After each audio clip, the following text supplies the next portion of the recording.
Bafaaza n'abadyankoni abali mu ssaza ekkulu erya Kampala bakungaanidde ku Lutikko e Lubaga mu kusaba kwa kutukuza omuzigo mu Eklezia Katolika nga tusemberera okumalako ekisiibo n'okuddamu okuba ebirayiro byabwe mu buweereza. Sekulembeddwa Ssaabasumba Dr. Cyprian Kizito Lwanga ng'ayambibwako Chancellor w'essaza lino Reverend Father Pius Male n'abalala.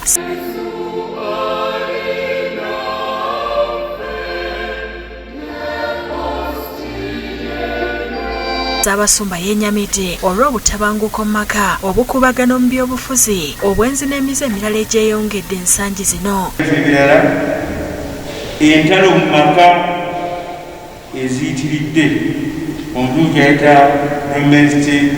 domestic violence, obukubagano mu byobufuzi olinayogera kiri, obubbi, obutemu, obwenzi. Agambye nti no biviiriddeko abantu bangi okuggwaamu ensa. Ayagaliza abakristo amazuukiro ag'emirembe era n'abakuutira okwekwasa Katonda mu buli kye bakola. Tubeere nga buli omu ku ffe yeekuba mu ttooki mu bulamu bwe, ate n'okujjukira nti Katonda gy'ali.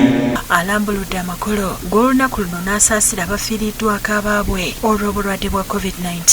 Basaasira abafiiriddwa, tufiiriddwa abantu baffe bangi nga mwe muli n'abasuuti baganda baffe, mujjukira omugenzi Musenyo Charles Kindwa, Musenyo Charles Katu, Father Gerard Jjuku, Father Godfrey Kive, Father Monica Joseph Musubuga, Father Evariste Kijja Sonko, Father Sonko ne Father Sonko.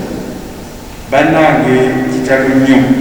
Abwana mukulu abakulira parish ez'enjawulo ne bafaaza bazzeemu okukuba ebirayiro byabwe n'abalonda abanaatera okufuulibwa abadyankoni. Babeere baweereza omusasiro omufu ensolo y'obulamu nga beesigwa.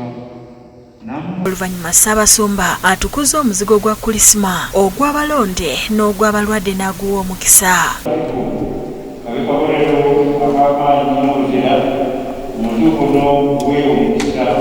Robina Nantale yakusakidde ekkuliro erino ku Lwabukedde TV.